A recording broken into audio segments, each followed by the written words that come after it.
Olá, vamos falar de mais uma solução sobre o problema da sua caldeira? Vamos falar sobre e solucionar o desperdício de água quente e na descarga de fundo, provocando alto consumo de combustível. Eu sou Rafael Ribeiro, sou da empresa Doutor Caldeiras e vou solucionar o seu problema, ok? Fica nesse vídeo aqui que agora a gente vai demonstrar um caso real para você. Bom, antes da gente começar, dá um joinha aí no vídeo, compartilhe os vídeos, se inscreva no canal para a gente chegar aí aos nossos amigos aí que está com o mesmo problema, ok? Vem comigo então, pessoal. É o seguinte, quem mandou para mim foi um operador de caldeira, tá? A capacidade da caldeira deles que eles estavam com esse tipo de problema era uma caldeira de 40 toneladas, 21 bar de pressão aproximadamente, 360 graus. Antes da gente começar, vou fazer uma analogia aqui. Esse tipo de problema tanto faz para caldeiras de alta capacidade, média capacidade ou pequena capacidade. Tanto faz também se for uma caldeira flamo-tubular pequena, seja uma caldeira mista, que é parte aquatubular e parte flamo-tubular, ou seja uma caldeira aquatubular total de grande capacidade. Ou seja, esta solução aqui tanto faz para que seja o tipo combustível, o que seja a sua caldeira ou o tamanho dela, ou o tipo de pressão, ou qualquer tipo de combustível, ok? Então esse daqui é a solução coringa que eu chamo, serve para tudo e para todas. Vamos lá.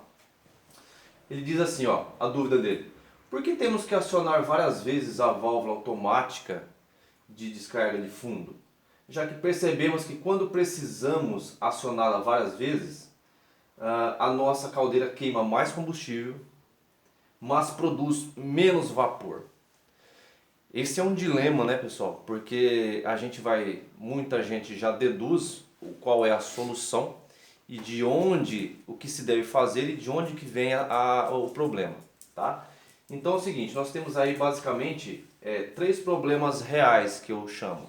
A gente tem o alto consumo de combustível, seja ele qual for, seja ele uma caldeira a gás, seja uma caldeira a biomassa, seja uma caldeira a óleo, ok?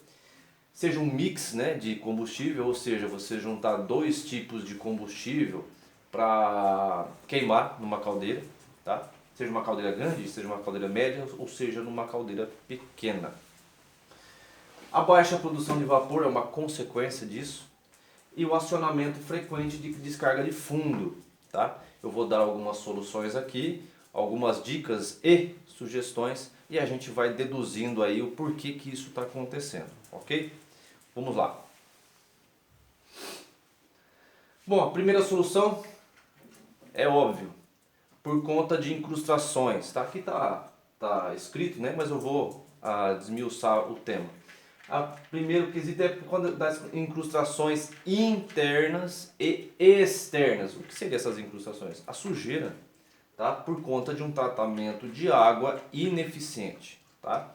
Ou seja, o tubo ele fica sujo por dentro, né? Por conta que o meu tratamento de água, se existir, né, não está dando conta de retirar a parte da sujeira aí dos sólidos da água.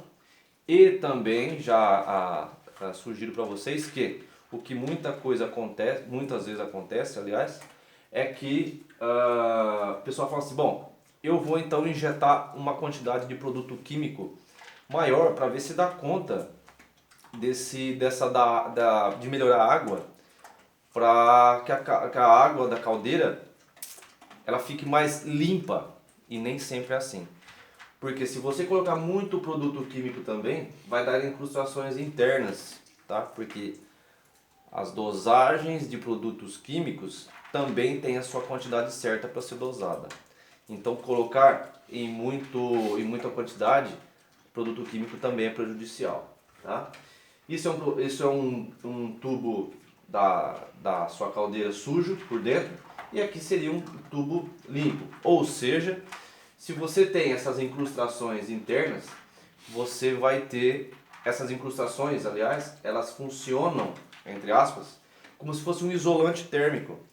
O gás que está quente para o lado de fora, ele vai ter que penetrar no material, no aço, e também vai ter que penetrar aqui na sujeira para depois chegar na água.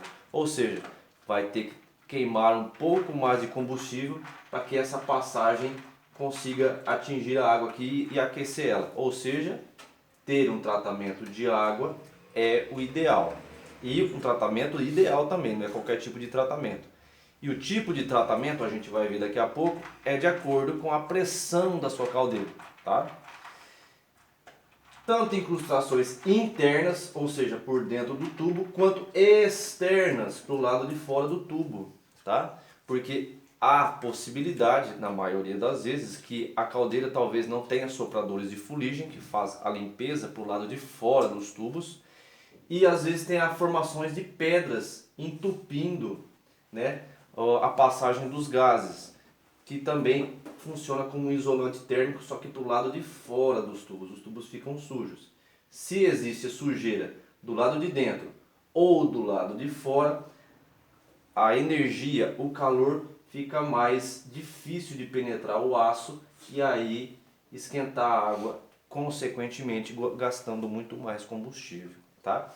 Isso é incrustações internas e incrustações externas. Eliminando as duas, você vai ter sempre uma queima menor de combustível, tá? Aqui com tratamento de água e uma injeção química na sua água de alta eficiência, e aqui com sopradores de fuligem ou com combustíveis que não sejam tão sujos assim, tá?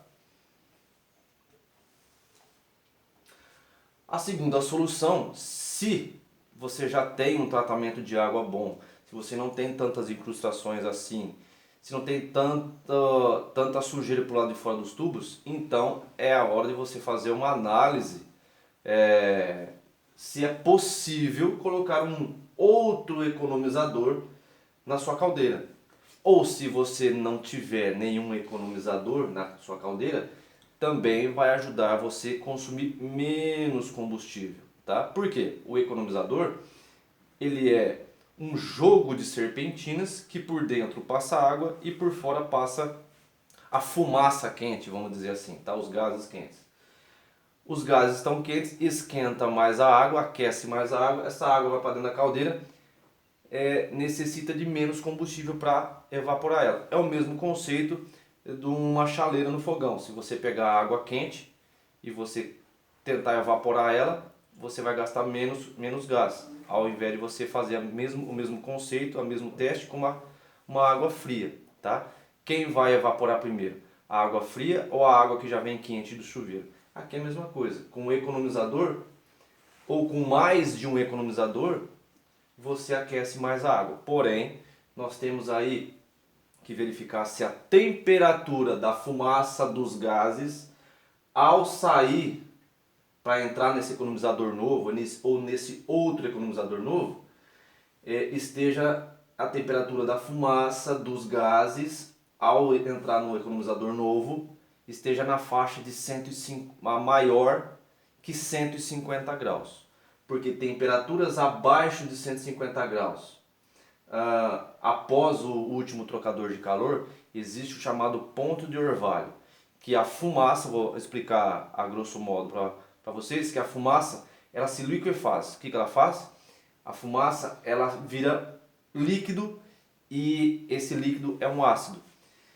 Temperaturas abaixo de 100 graus, por que eu estou falando 150, agora estou falando 100 graus? Porque com 150 graus, saindo do último economizador, a caldeira atinge a melhor eficiência. E não tem perigo de você ter ponto de orvalho ao mesmo tempo. Focando de novo, precisa fazer análise da fumaça, dos gases, se você for colocar um economizador novo. Por quê? Precisa medir a temperatura aí. Porque você só pode colocar um trocador de calor, que é um economizador, para ajudar a consumir menos combustível, se a temperatura do gás estiver igual ou maior que 150 graus. Porque se estiver com menor que 150 graus, quando trocar calor aqui com esse economizador, a temperatura desse gás aqui vai sair menor que 100, menor que 90 graus. E nessa temperatura de fumaça, de gases, existe o chamado ponto de orvalho. Então, com 150 graus é o limite para você colocar um outro trocador de calor aqui. Ok? Vamos embora, vamos lá. Também pode ocorrer com caldeiras de pequeno porte aí, ou médio porte, que às vezes já tem um economizador, ou às vezes não tem até um economizador, mas existe uma recuperação de condensado, uma recuperação de vapor do processo, tá? Do processo de fabricação, da parte alimentícia, qualquer tipo de processo que seja da sua indústria. O que a gente pode fazer? A gente pode colocar um desaerador, tá? Porque o desaerador vai, além de ajudar a tirar o oxigênio da água, né, que vai ajudar a não ter a ferrugem. Como que se dá a ferrugem? O2 mais o ferro que é do aço da caldeira. Se eu tiro a grande parte do O2, eu não tenho ferrugem, tá? Então, como é que eu retiro esse O2 aqui no desaerador? Com injeção de vapor. Ele vai aquecer essa água fria que vai entrar aqui, com alguns sprays injetando vapor aqui, tá? Com a recuperação de condensado também, tá? Vai aquecer um pouco mais a água, vai jogar para a bomba, joga para os economizadores e automaticamente depois joga aí para a sua caldeira. Existem algumas caldeiras que não tem economizador. Então o ideal também, se não tiver a possibilidade por conta dos gases, da temperatura dos gases, igual eu disse para vocês, o ideal então é colocar um desaerador para dar uma ajudada a mais aí, porque o desaerador ele atinge aí 70, caldeira de pequeno porte, 70 a 80 graus. Caldeiras de grande porte gira em torno de 105 a 120 graus a água que sai aqui para a bomba. Caldeiras de pequeno porte, ele consegue aquecer uns 70, 90 graus até a bomba e depois manda para a caldeira, tá? Agora imagina só, você sem o desaerador e sem o economizador, você joga a água aqui a 25 graus, temperatura ambiente. Se você tiver pelo menos um desaerador jogando a uns 70 graus, 80 graus, já ajuda demais e o consumo de combustível vai lá para baixo, tá? Seria de grande valia você ter pelo menos um desaerador, caso você não tenha situação para colocar um economizador novo, tá? E a quarta solução seria, aqui é uma tabela, né, de produto químico, tá? Aqui, então, injetar produtos químicos que façam o serviço correto para a sua água também é o ideal, porque existem caldeiras que o pessoal não sabe nem que tem que injetar produto químico, tá? Hoje já existem empresas muito competentes nesta área, tá? Que são grandes profissionais que fazem tratamento só de água de caldeira, tá? E aqui umas tabelas que cada produto químico ele tem um propósito. Por exemplo, o hidróxido de sódio ele aumenta a alcalinidade, eleva o pH, tá? E o comentário não contém carbonato, impede a formação de CO2 no vapor. Então tem todos esses produtos químicos aqui. Ou seja, além da gente ter um tratamento de água externo, o que é o externo? Ter um desaerador, no mínimo, tá? Ter assim um abrandador, ter uma estação DESMI que a gente vai ver daqui a pouco. A gente tem que ter o tratamento interno. O interno é os produtos químicos que são injetados, tá? Só que na dosagem correta, segundo empresas competentes. Aqui é uma continuação dos produtos químicos, tá? Antiespumante, tudo mais. Outra coisa também, existe essas tabelas aqui que de acordo com o tipo, o método de tratamento, por exemplo, cálcio sodado a frio, a gente tem dureza em ppm, que é o carbonato de cálcio, alcalinidade. A gente tem mínimos e máximos a ser obedecidos, tá? Aí se você tem uma estação de desmineralização, sua dureza tem que ser de 0 até 2. Alcalinidade de 0 até 2. CO2 no vapor de 0 a 5 ppm. Sólido dissolvido de 5 a 0 ppm também. E sílica abaixo de 15 ppm. Tá? Dependendo do que você tem de método de tratamento, você tem um mínimo e máximo para obedecer. Se os valores estão fora dessas tabelas aqui, Então o pessoal precisa fazer aí um check-up nessa sua água para ver quais são os valores cabíveis para você trabalhar. Aqui também nós temos aqui alguns dados de acordo com a pressão da caldeira. Nós temos alguns dados de sílica, alcalinidade total e condutância específica. Se você não fez esse tipo de análise, é o ideal ser feito, tá? Por exemplo, uma caldeira na pressão no balão, de até, que vai de 0, né? Caldeiras de 0 a 21, 21 quilos no balão, não é na saída do vapor. Eu tenho uma sílica aí permitida de dióxido de silício de 150 ppm, a alcalinidade até 700 e a condutância de 7000. Caldeiras com pressão no balão de 21,1 a 31,6, de 150 já baixa para 90. Ou seja, quanto maior a pressão, um maior nível de tratamento de água eu preciso ter na minha caldeira, tá? Ah, minha caldeira lá, Rafael, ela dá 52 no balão. Bom, então é essa faixa aqui, tá? 52, 53, não sei. Depende das suas perdas de carga no vapor aí. Então na sílica de dióxido de silício eu tenho 30 e a alcalinidade total 400 e condutância eu tenho 4000. A minha caldeira no balão é de 80, Rafael. No balão, minha pressão no balão. Então aqui, ó, de 70,4 a 105. Ó, a sílica baixou para 2. Olha só, caldeiras de pequeno porte, que na parte tubular lá tá 18 bar, 15 bar, é 150. Caldeiras que trabalham aí com quase 80 quilos, né? Ó, de 150 cai para 2, tá? Ou seja, aumentou a pressão, o nível de excelência da minha água também tem que ser respeitado e melhorado, tá? Aqui para caldeiras fogo tubulares, ou seja, caldeiras de pequeno porte, até 25 bar de pressão, tá? Até 25 kg de pressão, não é 25 toneladas de vapor não, é 25 bar de pressão, ou seja, 25 kgf por centímetro quadrado lá no balão. Então a gente tem aqui os valores da água de alimentação, só que também nós temos os valores para serem respeitados na água da caldeira, tá? Então tem todos esses itens aqui para serem respeitados, ou seja, a água de alimentação, o valor de pH para caldeiras de baixa é de 7,5 a 9,5, essa faixa aqui, o valor de pH para caldeiras de pequeno porte, até 25 bar, tá? E aí a gente tem fosfato, alcalinidade, sílica, sulfito, sólidos suspensos, sólidos dissolvidos. Então tem todos esses itens aqui da água da caldeira, ou seja, depois que ela entra dentro da caldeira, tá? Não pode confundir a água de alimentação com a água na caldeira. Aqui é para caldeiras de baixa e essa próxima aqui é para caldeiras de média e alta, ou seja, caldeiras aquatubulares, tá?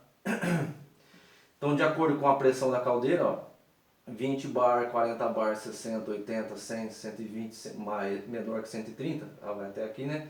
Nós temos aqui a água de alimentação na entrada do economizador e depois nós temos aqui todos os resultados de pH, ferro, óleo, matéria orgânica, oxigênio dissolvido e tudo mais.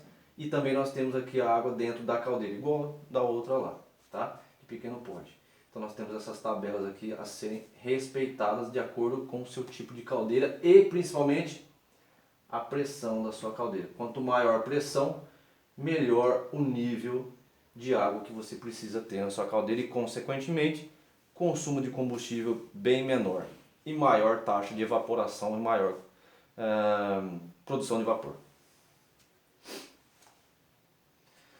Outra solução aí, que basicamente é o que a gente pede pelo menos uma vez ao ano, é você fazer um hidrojateamento tanto na parte externa quanto na parte interna dos tubos. Como assim, Rafael? Parte interna e externa. Vamos pegar a primeira parte externa. Você vai montar aí, entrar dentro da caldeira com o jato, né? E vai limpar basicamente toda a caldeira entre os tubos, aí no vão dos tubos, né? Para tirar toda a parte de sujeira que está incrustado lá, está impregnado, porque vai funcionar como isolante térmico e vai dificultar a troca térmica, consequentemente vai consumir mais combustível, tá? Vai limpar a caldeira toda. Tem clientes que eles limpam só a parte de pressão, né? Ou seja, só os tubos ali onde contém água. Eu acho isso totalmente errado porque a caldeira não é só isso. A caldeira também tem os dutos, tem que limpar tudo, porque não adianta você limpar só aqui, se aqui está tudo sujo e tem areia, tem cinza, está tudo amontoado nos dutos, lá nos exaustores, né? Então tem que limpar a caldeira total, porque depois vai tampando, vamos dar um exemplo, os dutos lá, e o gás fica, a fumaça fica difícil de passar dentro do duto. O que acontece? Se está cheio de terra aqui, cheio de areia, o gás vai passar aqui, vai ser mais difícil, a velocidade aumenta, vai começar a dar o efeito abrasivo, né? Efeito jato de areia na chapa do duto, vai começar a perder espessura. Vai furar e aí já viu o problema que vai dar. E consequentemente o exaustor ele também não dá conta. Porque se você aumenta a velocidade dos gases na caldeira, nos dutos, seja em que for aí, o exaustor tem que puxar, fazer mais força. E às vezes ele não tem capacidade para isso. Tá? Então fazer um hidrojateamento na caldeira total é o ideal. Tá? E também, se tiver muito ruim, aí se você não tiver um tratamento de água ideal e em último caso mesmo, você tem que fazer um hidrojateamento na parte interna dos tubos. O que que a gente faz? A gente faz, vamos supor, como que eu vou fazer, passar o jato, Rafael, por dentro dos tubos? Não tem jeito. Até nos feixes tubulares, né, na parte de caldeiras de pequeno porte, até dá, né? O pessoal enfia lá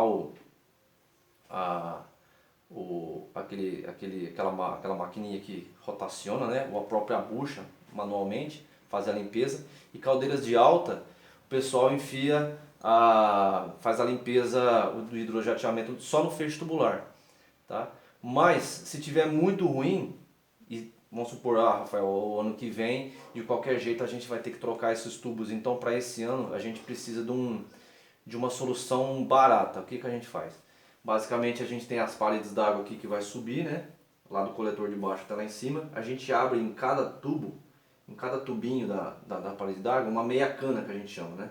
Para quê? Só para enfiar a mangueira para fazer o hidrojateamento. Você abre os coletores lá embaixo e faz isso. Nós fizemos isso num cliente em Minas Gerais, que basicamente estava muito ruim a caldeira deles, estava consumindo muito combustível e também estava estourando muito tubo por conta de um tratamento de água que não era tão eficiente assim. Então, fazer uma limpeza química, tá? Também para caldeiras que tá bem precária também não é o ideal, porque limpeza química corrói tanto a sujeira quanto o aço também. Então é perigoso até você, na hora de for fazer a limpeza química, furar o tubo, tá? Porque a limpeza química ela ataca muito a parte do aço da fornalha. Então, fazer essa meia cana em cada tubo das paredes da fornalha para ajudar, auxiliar. Fala assim, ó, de qualquer jeito, ano que vem nós vamos ter que trocar as paredes d'água, Rafael. Mas só o ano que vem. Então, para esse ano, o que você pode fazer? Já que você precisa de um consumo menor de combustível, você pode fazer essa meia cana em cada tubo e limpar, e depois você solda, né? Depois faz um teste hidrostático e também soldar com soldadores que estão qualificados também, não é qualquer soldador que pode soldar depois, tá? E isso é um paliativo, ou seja, vai resolver de momento, só para aquele ano, tá? Mas também não é tão garantido assim, ok? Então, essa é uma das saídas aí para problemas do dia a dia que acontece, tá? E voltando um pouco também, só para comentar, se você já tem a expectativa que vai estourar tubo, que é perigoso acontecer isso, abaixa um pouco a carga da caldeira, não dá, vamos supor, uma caldeira de 50 toneladas. Trabalha ela com 35, porque com menos carga você não tem tanta temperatura assim lá dentro da fornalha, então ela dá uma segurada a mais, tá? É só uma sugestão. Então aqui, ó, nós vamos pegar o tratamento de água externo, né? Correto, que é o que mais a gente vê por aí. Caldeiras de 5 bar de pressão até 30 bar, a gente tem aí filtro de areia, abrandador, filtro de resina, né, com recuperação de condensado, tá? Isso daqui é o que a gente mais vê por aí. Caldeiras acima de 30 bar, a gente tem uma estação DESMI, uma osmose reversa, que é o ideal, né, ou um ciclo regenerativo, ok? Então, isso basicamente é o que a gente mais enxerga aí no dia a dia que a gente vai nos clientes. É o ideal realmente, de acordo com a pressão da caldeira, é uma situação, entre aspas, mais barata e eficaz, porque a menina dos olhos aí de qualquer caldeira é essa osmose reversa, porém para caldeiras de grande capacidade, tá? Vamos ver se tem mais outras coisas aqui que vai ser recomendadas.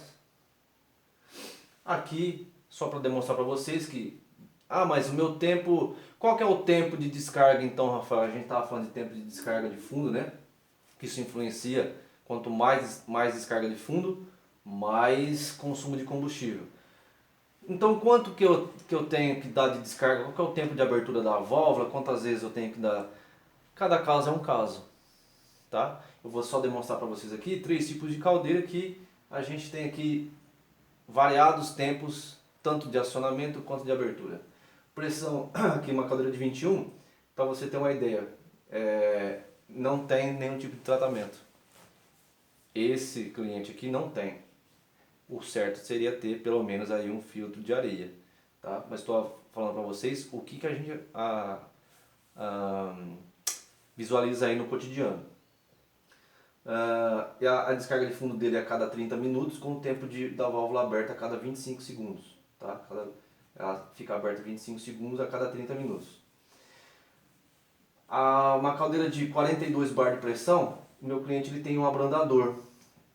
Então o intervalo para acionar a válvula é de 240 minutos. Tá? Então, já que aqui não tem tratamento de água, precisa abrir mais a cada meia hora. Aqui, como tem um tratamento, a cada basicamente aí 240 minutos. Tá? E a válvula aberta 10 segundos. E uma caldeira de 67 de pressão, uma estação DESMI, né, uma desmineralizadora, também intervalo para acionar a cada 240 minutos com a válvula aberta de 5 segundos. Ou seja, quanto maior a pressão, melhor tem que ser o tratamento de água, maior é o intervalo de tempo e consequentemente menor o tempo de abertura da válvula. Claro que você vai consumir menos combustível de acordo com o tipo de tratamento de água que você tem. Ok? Pessoal, basicamente é esse os segredos, as cartas na manga que a gente tem aí, né? Mas que basicamente é um conceito básico que a gente faz para tratamento da água, né?